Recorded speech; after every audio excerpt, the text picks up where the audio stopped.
Parlons aujourd'hui de programmation. La programmation, tout d'abord, c'est la mise au point d'un programme, qu'on appelle aussi script, dans un langage informatique qui peut être compris et utilisé par un ordinateur. Il existe plusieurs types de langages. De notre côté, on utilisera le langage Python. En réalité, on va créer des algorithmes, qui sont un ensemble d'instructions qui s'enchaînent les unes après les autres dans un ordre logique et déterminé, pour permettre à l'ordinateur de comprendre l'action que l'on souhaite réaliser, et donc le programme que l'on souhaite créer.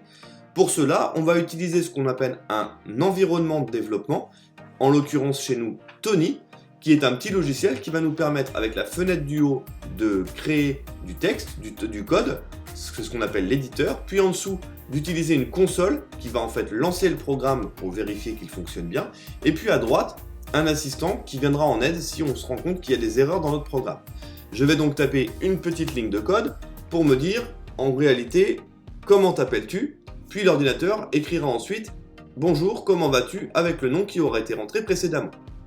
C'est un tout petit programme, on va tester avec ça. Je fais donc lecture tout en haut, où je tape sur F5. De cette manière, la console me renvoie la première ligne, « Comment t'appelles-tu ?» Je peux donc lui répondre en écrivant mon prénom. Et puis en cliquant sur Entrée, la deuxième ligne qui était prévue s'affiche correctement, « Bonjour, comment vas-tu ?» et il rajoute le prénom que j'ai rentré précédemment. Le programme fonctionne donc parfaitement, on a l'éditeur ici avec le code que j'ai tapé, et la console en dessous avec le programme qui a été lancé. Si en revanche j'avais fait une petite erreur en oubliant par exemple une parenthèse et en lançant le script, on se serait rendu compte qu'on avait du rouge, comme quoi on a une erreur, et on nous dit que l'erreur c'est une erreur de syntaxe qui a été détectée à la ligne 1, et l'assistant à droite nous le redit d'ailleurs qu'il y a un problème sur la ligne 1.